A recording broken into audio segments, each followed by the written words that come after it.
So how is Cornette? I know everybody has their own opinion on him. I know you said you love working with him, but how is he? Because I always hear from the guys that he's one of those guys that, if he says he's going to watch everybody's match and give them a critique, he watches everybody's match and he gives them a critique. He's not a bullshitter. He's laser focused type of guy. Like what would you like? How would you describe Cornette? Yeah, well, he's certainly not a bullshitter. I Well, mean, yeah, even as much as there was a time where he was really fond of my work.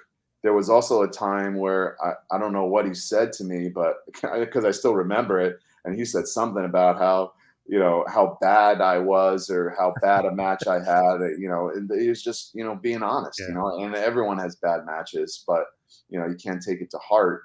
But he was very, very straightforward. The man loves the wrestling business, and he just hates when he sees it kind of not go the way, I guess, that he would like it to be preserved, Hmm. so to speak. And like the old expression is, you can't put the genie back in the bottle.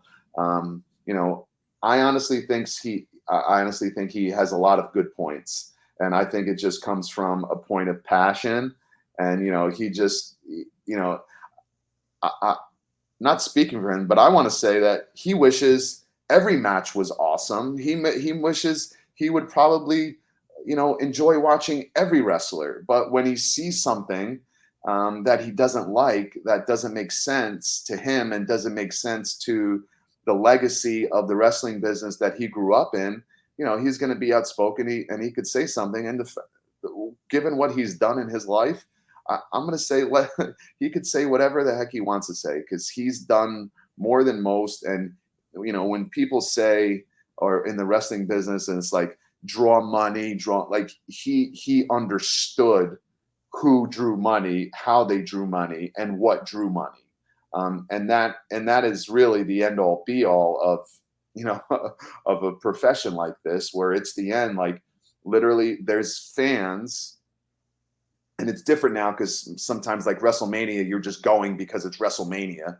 Yes. Um, but in the end, you're paying money to see something that really attracted you, that said, I got to see this, or I need to see this person because he is superhuman, or he's this, or he's that. And like I said, I think this all just comes from his past experiences and his passion.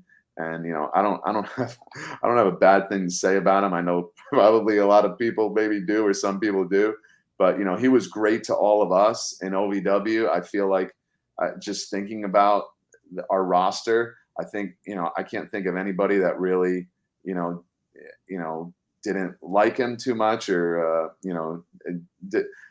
everybody disagrees with everybody, right? You're not going to agree with everybody.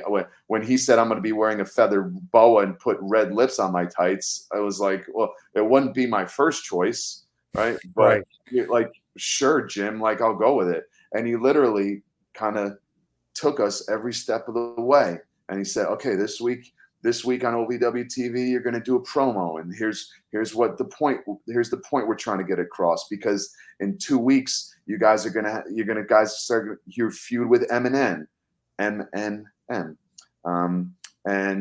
going to build off of that, and then eventually we're going to do this, and Mo Green and Melina are going to be going at it and rolling around on the floor, and that's when the crowd comes up, and that's when we'll do the finish, right? So he's got it all.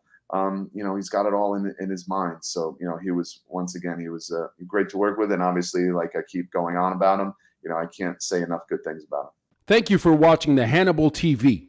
Please like this video if you enjoyed it, and click the subscribe button to not miss any of our latest shoot interviews, match videos, or news updates. Follow us on Twitter at the Hannibal TV for instant updates.